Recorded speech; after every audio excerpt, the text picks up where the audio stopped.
Oye, buenas tardes.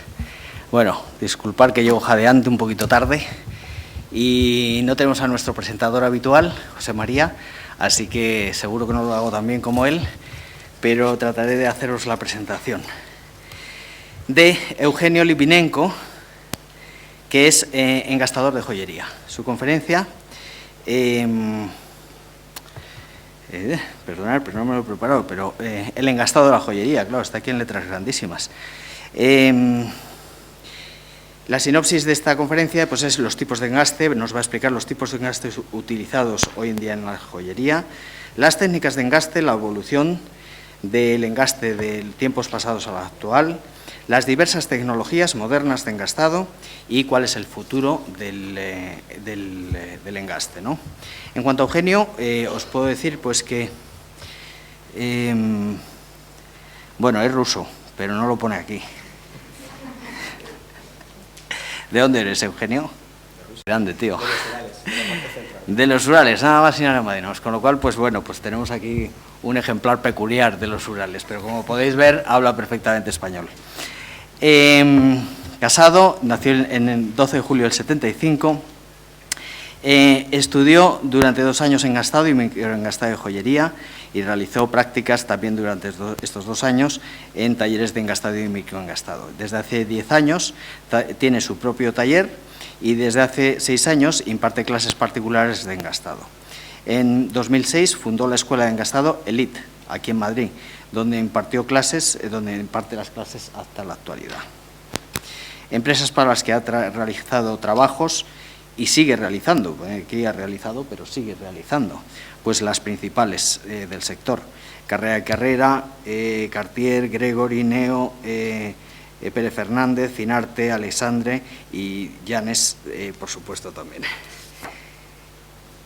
Y nada más, pues entonces os dejo con Eugenio, que al final de la conferencia pues me ha anunciado que va a dar 5 minutos, los 5 minutos finales, a una diseñadora de joyería, pues para que nos hable de cómo se integran el engastado y las técnicas actuales de diseño asistido por ordenador. Nada más, muchas gracias y os dejo con Eugenio.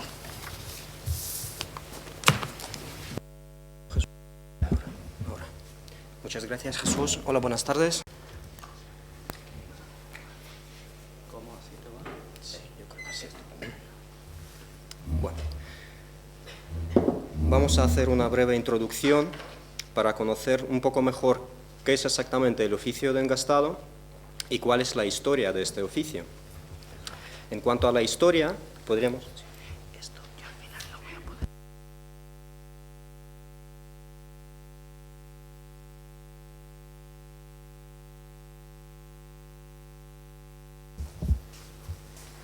La historia de engastado empieza, podríamos decir, que en la Edad de Piedra, porque aparece a la vez que aparecen las primeras joyas.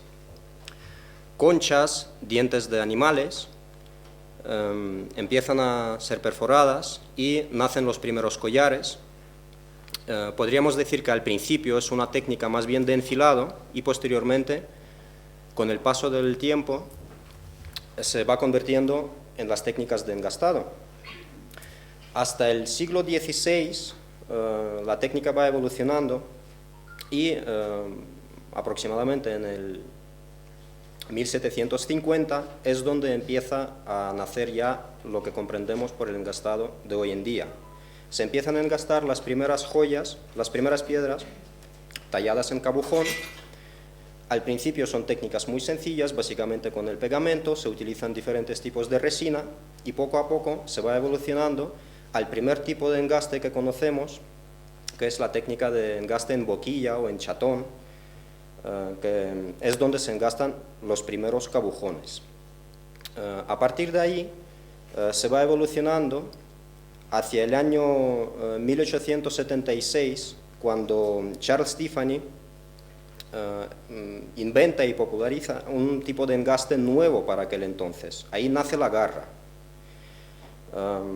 Esa técnica, digamos que Charles Tiffany, que fue el propietario en aquel entonces de la empresa mundialmente conocida, Tiffany & Co., él es el primero el que decide levantar la piedra por encima del anillo, le hace un conjunto de 6 garras, y hoy en día esa técnica, ese tipo de engaste, lo seguimos viendo en muchísimos solitarios y en las famosas alianzas, en los famosos anillos de compromiso.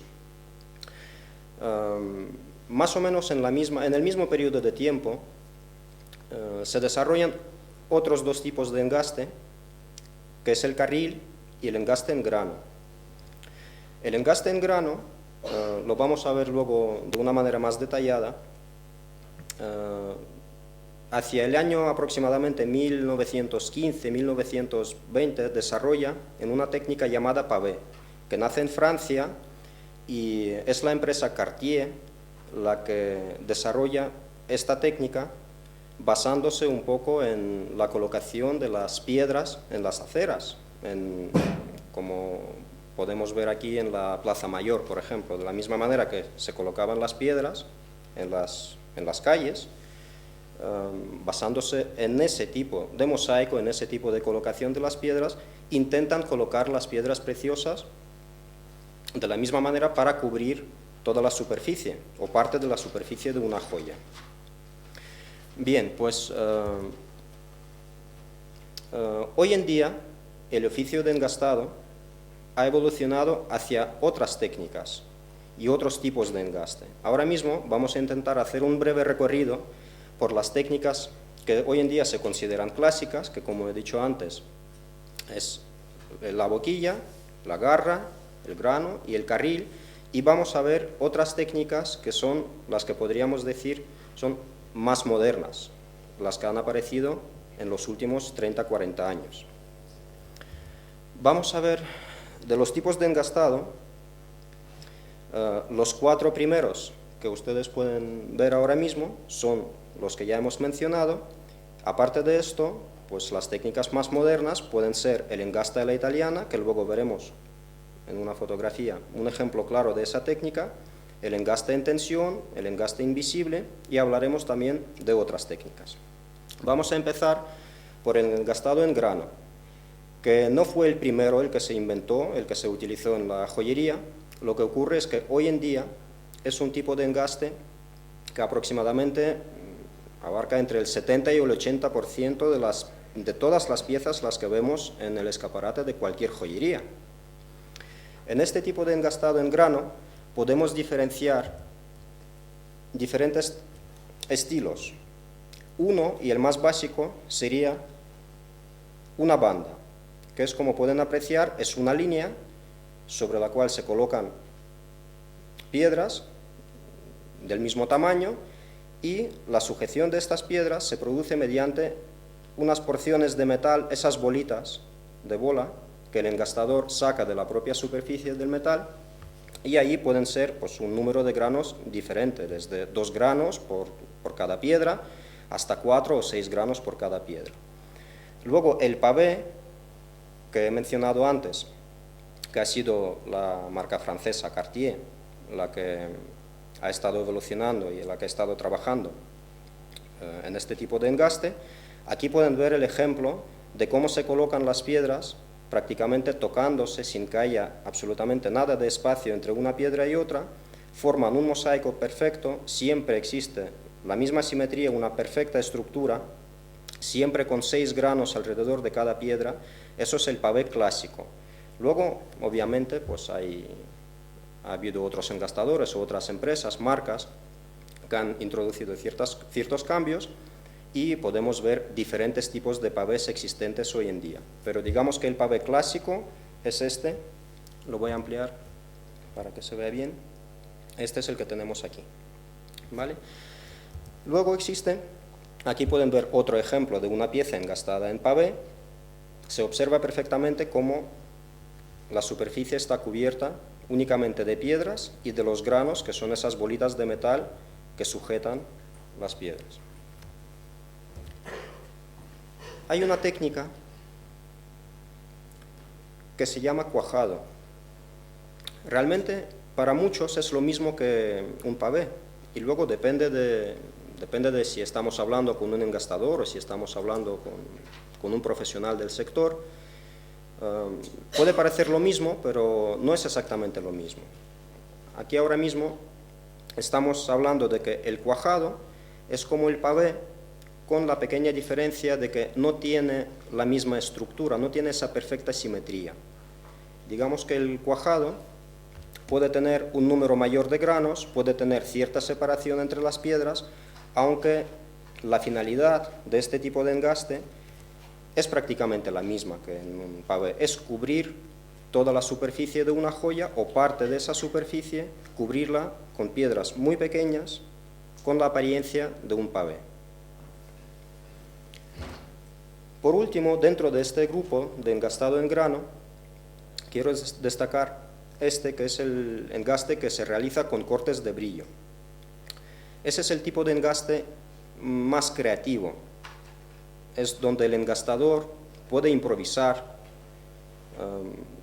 porque realiza realmente un engaste sobre una superficie lisa, sobre una chapa lisa, y en este caso, como ven en la fotografía, pues se ha optado por este dibujo, pero ese mismo anillo, si tiene la chapa lisa, se puede engastar de 1000 maneras diferentes. Entonces, aquí es realmente en ese tipo de engaste donde el engastador está demostrando toda su creatividad. Pasaremos a otro tipo de engaste, que es el engaste en boquilla o chatón. Como pueden apreciar, aquí hay una cinturilla de metal que ese metal se dobla justo por encima del filetín de la piedra y con esto la piedra queda sujeta. Es uno de los tipos de engaste más seguros y también, como hemos dicho antes, fue el primer tipo de engaste que tengamos constancia de ello. Otro tipo de engaste es el que precisamente que comentamos, que se inventó por Charles Tiffany en 1876, es el engastado en garra. En este anillo lo pueden ver perfectamente como esta esmeralda está sujeta con gritas y también ha evolucionado hacia que incluso las piedras pequeñas que pueden ir alrededor del centro también están engastadas con el mismo tipo de engaste, que es en garra. Hoy en día existen muchísimos tipos de garra en las piezas. En este brazalete, esta banda de piedras que pueden observar también son garras muy pequeñas, pero siguen siendo garritas, ¿vale? Que tenemos muchísimas formas de garra en la joyería actual. Y por último, de los engastados, de los tipos de engaste clásicos, destacamos el engastado en carril, que son esas dos bandas de piedras que ven que, como observan, las piedras se colocan en una fila y se sujetan por los laterales con esas líneas de metal, ¿de acuerdo? Hasta aquí hemos visto los 4 tipos de engastado, los que llamamos clásicos, los que existen desde hace muchísimos años. Y en cuanto a las técnicas más modernas y más novedosas, podemos destacar aquí lo que se llama un engastado a la italiana, que es como un falso chatón, una falsa boquilla, donde realmente la sujeción de la piedra, en vez de cincelar el metal como se hacía antiguamente y doblar el metal sobre la piedra, ahora mismo se opta por engastar la piedra con unas pestañas que se levantan del propio metal desde dentro del chatón y sacando 4 o 6 pestañas la piedra queda sujeta. Esa técnica es recomendable para las piedras de un tamaño pequeño. Si estamos hablando de diamantes en talla brillante, pues no se recomienda realizar ese tipo de engaste para las piedras que tengan un tamaño superior a 10 puntos. Si no sabemos lo que son 10 puntos o una décima parte de un quilate, lo podemos ver en milímetros, aproximadamente unos 3 milímetros de diámetro podría tener esa piedra para poder engastarse de forma segura con esa técnica. Siempre que nuestra piedra sea más grande, tendríamos que realizarlo de la manera clásica. Tendríamos que engastarlo con un chatón, con un bisel cincelado, echando todo el metal alrededor de la piedra. Otra técnica novedosa es el engaste en tensión, que como la propia palabra indica, la piedra aquí está sujeta con la propia tensión, con la propia presión que el metal ejerce sobre ella. Para que lo entendamos mejor, el metal tiene una característica, es como si tuviera memoria. Si nosotros damos aquí, justo por el medio, un corte, intentamos abrir este anillo, en el momento que lo soltamos, el metal vuelve a su posición inicial. Entonces, con esa propia tensión que está ejerciendo hacia su posición inicial, la piedra queda sujeta. Obviamente, pues, requiere un ajuste la piedra y no lo intenten hacer en sus casas, ¿no? Que suena muy sencillo, pero realmente es una técnica bastante compleja. Tampoco nos valdría esa técnica para la piedra blanda, para la piedra blanda de color, por ejemplo, piedras que no tengan suficiente dureza para aguantar ese tipo de engaste, pues deberíamos de utilizar otra técnica. El engaste invisible,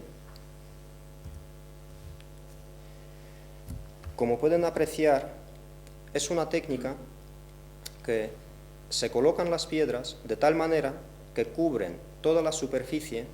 Nos puede recordar en algún momento la técnica del pavé, que hemos visto antes con las piedras redondas, con las piedras de talla brillante. La diferencia es que en este caso las piedras no están sujetas por los granos. De hecho, no se ve, nunca se llega a ver cómo están sujetas estas piedras. Por eso el engaste tiene un nombre de invisible. Esto tiene un truco. ¿Cómo se realiza esa técnica? Vamos a intentar verlo en estos dibujos. Menciono que es una de las técnicas más complejas y más complicadas que existen. Y probablemente es una de las pocas técnicas que el engastador por sí solo no es capaz de realizarla, sino que aquí es necesario un trabajo en equipo. Las piedras tienen que tener una talla especial. Justo por debajo del filetín de la piedra, el lapidario realiza un corte, ¿vale? Y luego existe una base, una especie de rejilla aquí, en la que las piedras se apoyan.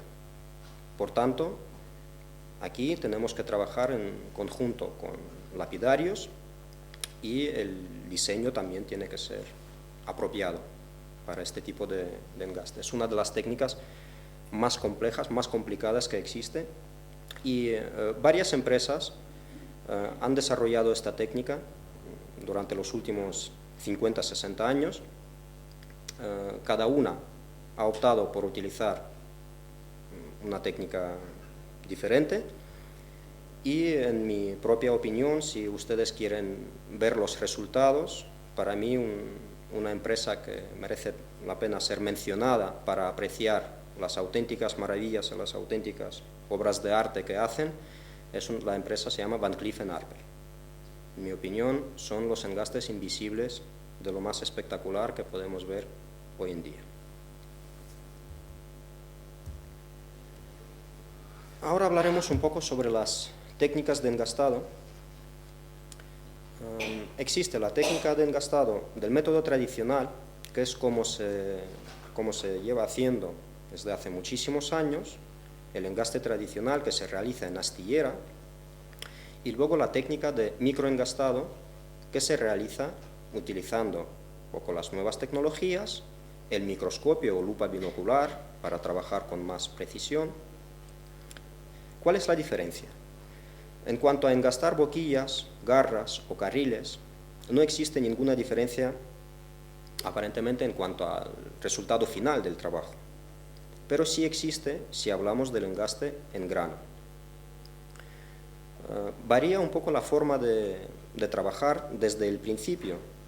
Tradicionalmente, los engastadores, para sujetar una piedra en un grano, levantaban cerca de la piedra que introducían en el agujero, en un taladro, levantaban una pequeña porción de metal, una especie de pestaña, que con esa pestaña la piedra quedaba sujeta y luego con una herramienta que se llama granete se redondeaba y se convertía en una bola por motivos estéticos y también para que las pestañas estas de metal no se enganchen a la hora de utilizar la pieza.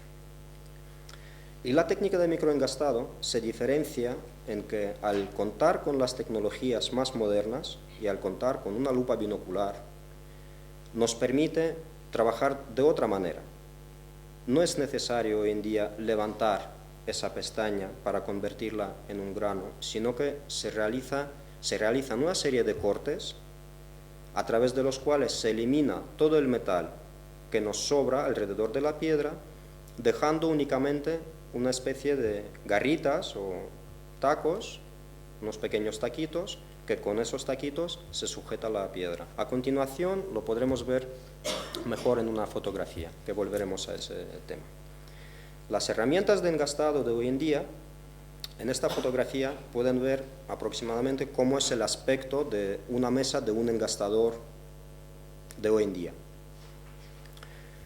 Podemos apreciar la lupa binocular o el microscopio, a través del cual se mira la pieza que normalmente está en un fuste, dentro de una bola o dentro de unas tenazas, ¿vale?, para trabajar cómodamente, y se utilizan pues una serie de herramientas que son clásicos y con el paso de los tiempos no cambian. Sigue siendo la herramienta principal el buril, con el que el engastador realiza los diferentes cortes, con el que el engastador tiene que empujar ese metal hacia la piedra para que la piedra quede bien sujeta, y luego pues por último se utilizan diferentes tipos de fresas, granetes, y etc. Lo que sí puedo comentar aquí es que hoy en día existe un buril que es hidráulico, que es neumático, que a través de un compresor está empujando el aire comprimido a través de una manguera, a través de un manguito aquí, y entonces hoy en día es mucho más fácil mover esas cantidades de metal. El metal es duro porque si estamos trabajando con el oro, ustedes saben que el oro es bastante duro, bastante difícil de desplazar a mano, por muy pequeña que sea la cantidad. Por tanto, nos sirven de gran ayuda esas pequeñas máquinas que hoy en día están ya disponibles, y la mayoría de los engastadores los están utilizando. Ahora vamos a ver un poco cómo ha cambiado la parte de engastado con la llegada de las nuevas tecnologías y sobre todo el modelado por ordenador. Para comprenderlo mejor, vamos a observar en esta fotografía, vemos una cera. Tradicionalmente, al engastador, este anillo se le entregaría con una mesa, y el engastador tendría que hacer la distribución de los taladros, tendría que taladrar esos agujeros, preengastar toda esta superficie. Cuando hablamos de preengastar, quiere decir que es el proceso previo al engastado de la piedra, es decir, preparar toda la superficie, realizar todo tipo de cortes antes de colocar la piedra. Hoy en día, con la llegada de las tecnologías y con la posibilidad de modelar por ordenador,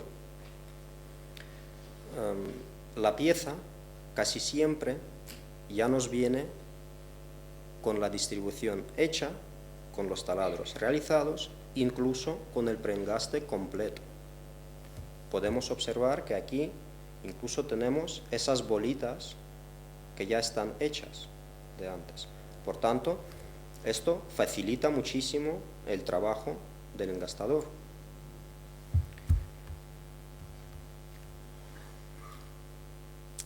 Aquí lo que podemos observar es, incluso en este ejemplo de un render, cómo se diseña la pieza por ordenador y cuál es el resultado final, el que va a tener la pieza una vez engastada.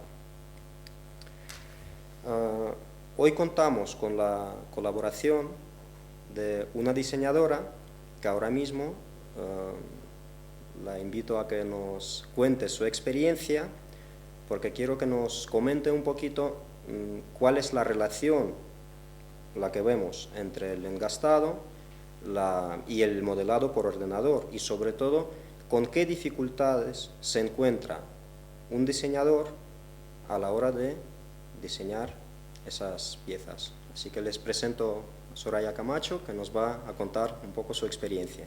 Gracias.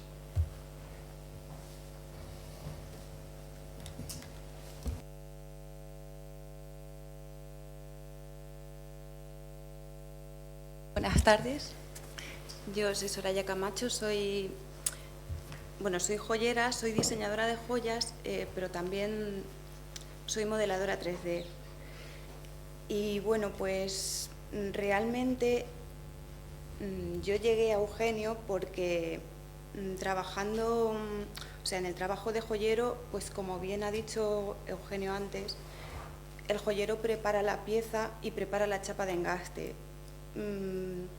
Como mucho lo que hace es distribuir las piedras marcando los taladros. Yo llego a Eugenio porque sí, soy joyera y yo preparaba mis piezas de esta manera, pero también me inicié en el modelado 3D. Y bueno, de hecho yo me formé en esta casa, aprendí aquí en el IEGE.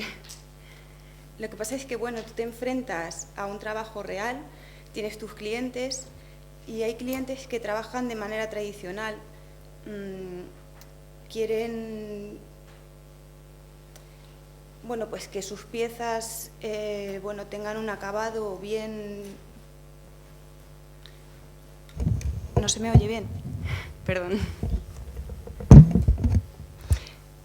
Bueno, pues quieren a lo mejor que el engastador haga su trabajo y se vea el corte de brillo con el buril, porque quieren un acabado muy limpio y que se vea precisamente ese corte, pero es cierto que, que el 3D es una herramienta más a la hora de diseñar y los clientes a veces te piden que tú preengastes esa pieza. Bueno, pues yo me pongo en contacto con Eugenio porque sí, yo tengo formación como joyera, pero para saber cómo preparar una pieza necesitaba formación como engastadora. Y yo no soy engastadora, pero colaboro con Eugenio pues para ver cómo preparar de la manera más idónea la pieza que mi cliente me pide. Y bueno, sí, efectivamente, pues a lo mejor te piden simplemente marcar la pieza con taladros o hacer los granos, como podéis ver aquí. Y bueno, o sea, mi experiencia ha sido esta. Yo creo que siempre tiene que haber una colaboración. O sea, cuando yo diseño o no diseño, sino que realizo el trabajo que mi cliente me pide, siempre hay que valorar con el engastador que va a engastar esa pieza qué es lo idóneo, cómo preparamos. Y creo que en las grandes firmas se trabaja de este modo. O sea, aunque las piezas se diseñen por ordenador, o sea, no se diseñen, sino que se realice el modelado por ordenador, hay un equipo de trabajo en el que todo esto se tiene que ver de manera conjunta. De hecho, cuando exponía Eugenio y hablaba del engaste invisible, es un engaste tradicional y ahí también hay colaboración entre el joyero, el engastador y el lapidario. Y aquí yo considero que el modelado 3D es una herramienta más y tiene que estar esa colaboración. Creo que es importante. Bueno, no sé si tenéis alguna duda o sea, yo simplemente trato de manifestar aquí, o sea, cuál es mi experiencia realmente profesionalmente hablando, porque yo no tengo, o sea, tengo conocimientos como engastadora, pero son limitados. Son limitados, aquí colaboración. En definitiva, lo que podríamos resumir de esa experiencia que Soraya nos está comentando es que el futuro del oficio está un poco ahí. ¿Qué ocurre? Que se va perdiendo con esto la parte artesana del oficio de engastado, se va perdiendo porque el engastador cada vez toma menos decisiones. Es el diseñador el que a la hora de diseñar una pieza ya nos está entregando la pieza con los taladros hechos, incluso con los granos o con las garras hechas. Por tanto, apenas los engastadores tenemos margen de echar un poco la imaginación. No podemos improvisar y a veces incluso no podemos tampoco, o sea, porque no puedo hacer otra cosa. El diseño está hecho. Entonces, ¿cuál es un poco el futuro? El futuro está que lo que te piden la mayoría de las empresas hoy en día es la perfecta ejecución. Es decir, al engastador se le está exigiendo que sea un perfecto ejecutor de un diseño que ya se ha creado en el ordenador, en los despachos, pero que ya las decisiones están tomadas. Entonces, estamos observando la tendencia de que el oficio de engastado, de que durante siglos se ha considerado un oficio artesano, y lo sigue siendo, porque todavía hay muchas piezas donde podemos realizar, donde podemos improvisar, ¿no? Pero la tendencia cada vez es más hacia la perfección. Se hace un diseño y al engastador lo único que se le exige es que haga su trabajo con la máxima perfección. Su trabajo me refiero al de colocar las piedras y de sujetarlas y de repasar los cortes que hay que repasar, pero que ya no se utiliza esa creatividad. Ya no podemos tener una chapa lisa sobre la que podemos hacer unos grabados, ¿de acuerdo? Es un poco lo que vemos, ¿no? Un poco hacia dónde estamos avanzando.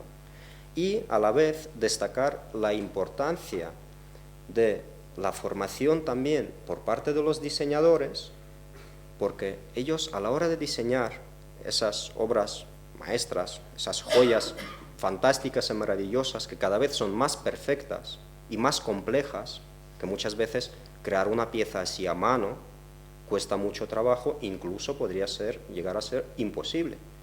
Entonces, todos estamos a favor de esas nuevas tecnologías, pero los diseñadores también tienen que tener unos conocimientos muy amplios de la joyería en general y de engastado también, porque hay aspectos técnicos que tienen que tener en cuenta a la hora de diseñar una joya. Aspectos como el espesor de metal, la distancia que tiene que haber entre una piedra y otra, la cantidad de metal que se deja para la correcta sujeción de las piedras.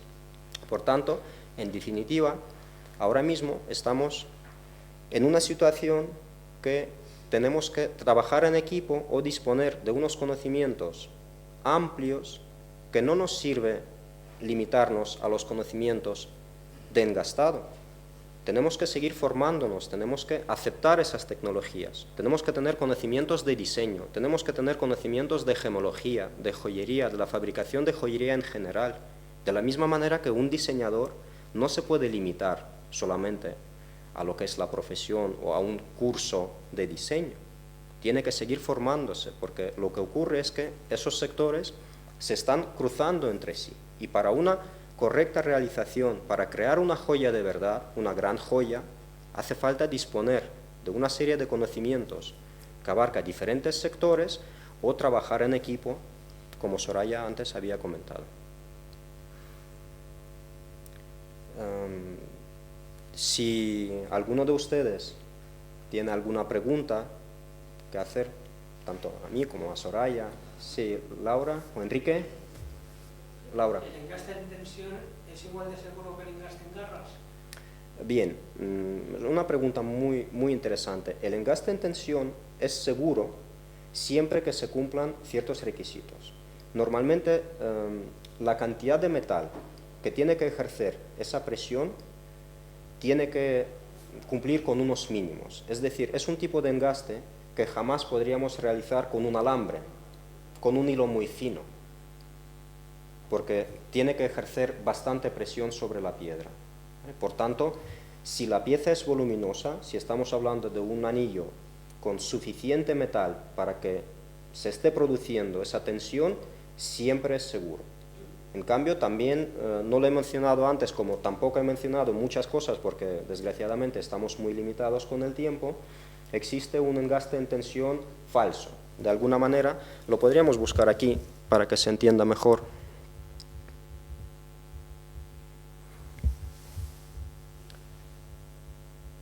Si nosotros aquí, por debajo de la culata, soldamos una chapa de metal, una anilla, estamos eliminando esa tensión de metal, ya no se está produciendo. Por tanto, lo hemos convertido en otro tipo de engaste. La piedra se engastaría como en carril normal. Entonces tendríamos, de la misma manera que tenemos un chatón falso con el engaste a la italiana, podríamos tener un engaste en tensión también falso. ¿Esto para qué nos sirve? Pues para engastar una piedra relativamente blanda sobre la que no queremos ejercer esta presión, o engastar un engaste, o sea, hacer una pieza engastada en tensión, pero que no cumple con los requisitos que hemos mencionado antes. Por ejemplo, un anillo de un escaso peso. Tendríamos que entonces acudir a esa técnica, pero seguiríamos teniendo la misma apariencia de engaste en tensión. En el engaste en tensión también es muy importante valorar las características del metal, porque por ejemplo la plata, por muy gruesa que sea, o sea, por un brazo muy grande que hiciéramos, muy grueso, es tan blando que se acabaría abriendo. O sea, se utilizan generalmente platino, y si no, oro blanco o osmior, es lo que se suele usar.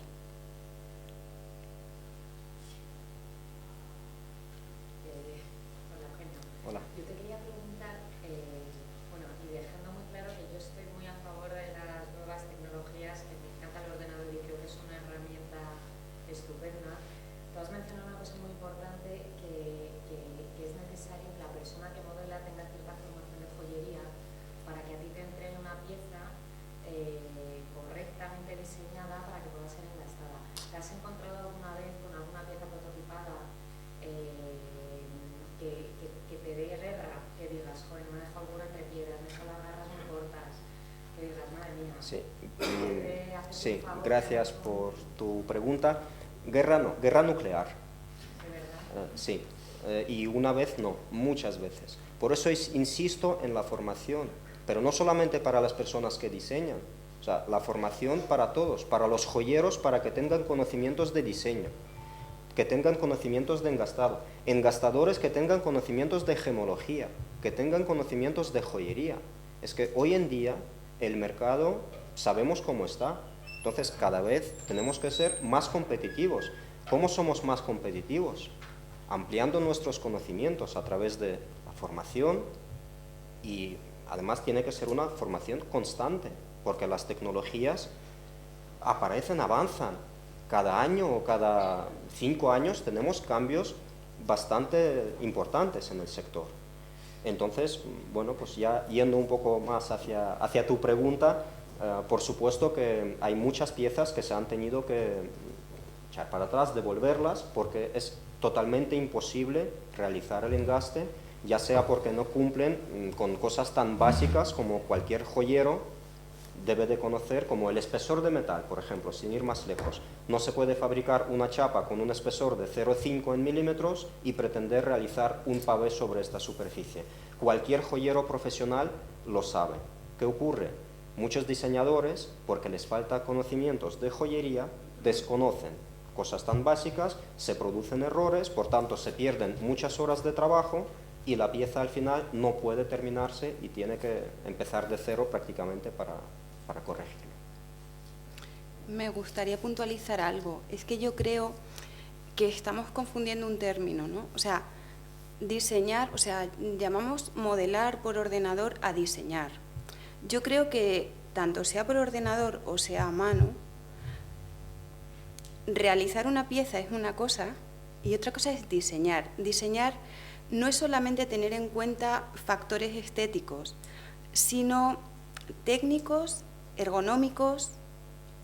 En definitiva, es estudiar la pieza. O sea, creo que el ordenador es una herramienta más, pero que hay que tener conocimientos de joyería, primero para todo, pero creo que diseñar va más allá de realizar una pieza.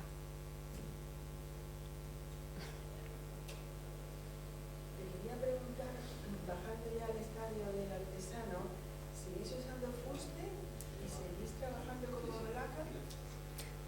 Sí. ¿Sí? Vamos a ver, quitando los fustes que se utilizan para la sujeción de anillos o alianzas, seguimos trabajando como hace 100 años en cuanto a la sujeción de la pieza, la pegamos en goma laca. Los fustes, hay engastadores que siguen utilizando el fuste tradicional y hay otros engastadores que utilizan la bola de grabador realmente, que es la que vimos en las herramientas, simplemente por comodidad, ¿vale? Porque no tengo que agarrar con la mano izquierda el fuste, sino que puedo tener las dos manos disponibles para manejar, sea pieza, piedras o cualquier otro tipo de herramienta. Pero ambas opciones son válidas y el método tradicional sigue estando muy presente hoy en día. Es la forma de trabajar de cada uno. Se sigue utilizando y mucho.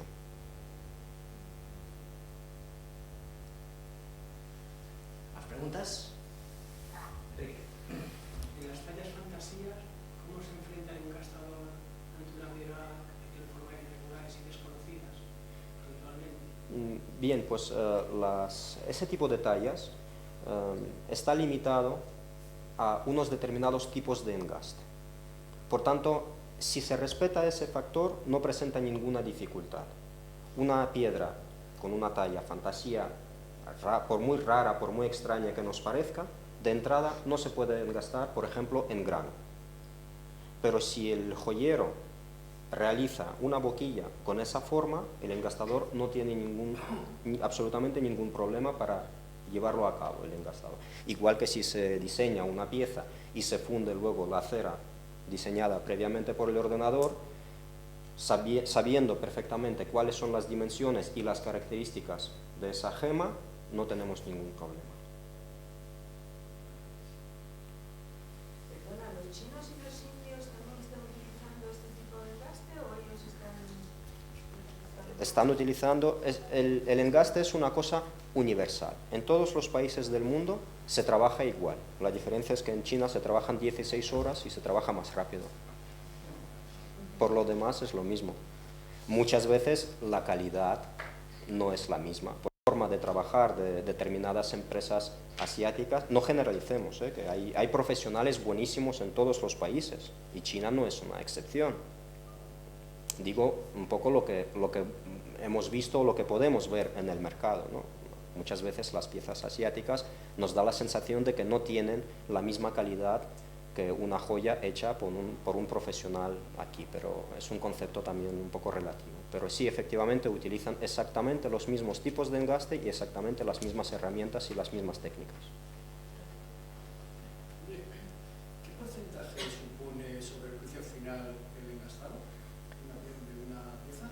Bien, el engastado normalmente tiene una tarifa por piedra, siempre cuando hablamos de un engaste, el que se encuentra dentro de lo normal. Hay una lista oficial, la que nos sirve de base, como punto de partida, y luego pues también otro tipo de factores que podemos tener en cuenta para variar ligeramente esa lista, la que nos recomiendan, en función del tiempo empleado, la dificultad, la importancia de la piedra o la importancia de la pieza, o si estamos realizando un trabajo para una marca de mucho prestigio, pues el factor tiempo ya varía porque las exigencias de esa marca son más altas, por tanto me lleva mucho más tiempo, entonces las tarifas suben un poquito, pero como norma general no existe ningún porcentaje, sino que hay que acudir a una lista oficial de tarifas y calcular. Para que quede claro, existe una recomendación de en un pavé, cada piedra cobrarla, por ejemplo, a 2,5 euros. Bueno, pues entonces si son 100 piedras las que lleva la pieza engastada, eso supone 250 euros del valor de la joya, eso es lo que se nos ha ido hacia el engastado. O sea, que vosotros cobráis vuestro trabajo, no en función de la piedra. Sí, salvo piezas excepcionales, no se cobra por piedra, sino se tiene en cuenta el factor, el valor de la gema, es decir, un engastador nunca va a engastar un solitario de un diamante de 7 quilates por 2,5 euros. Entonces hay excepciones, ¿no? O sea, hay piezas únicas, exclusivas, donde las tarifas, digamos que se hablan, se acuerdan. Pero sí, yo decía así a grosso modo. A grosso modo existe un listado de precios para cada tipo de engaste y normalmente se suele cobrar. Bueno, lo he dicho por decir algo, 7 como si son 17. Normalmente sí, pero bueno, ese tipo de gemas no van a parar en las manos de cualquier engastador. Hay un número muy limitado de profesionales que pueden tener acceso a esas. Las piedras se rompen por varios motivos, por un descuido, por un error, pero también se rompen por causas más naturales. Una piedra puede tener exfoliación, una piedra puede tener fisuras, puede tener inclusiones. Entonces, antes de engastar, cada engastador tiene que primero valorar, mirar, estudiar una piedra. Obviamente una piedra de poco valor no tiene ese estudio tan complejo, pero tratándose de una pieza única o una piedra muy valiosa, por supuesto que se hará un estudio previo y sí que se hablará con el propietario de la piedra o con la casa, o sea, es toda una ceremonia, digamos.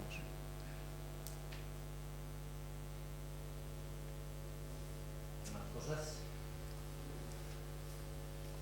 Bueno, te voy a decir una cosa, Eugenio. Recuerdo durante muchísimos años a mi madre coger al engastador y decirle: «¡Me has destrozado la pieza!».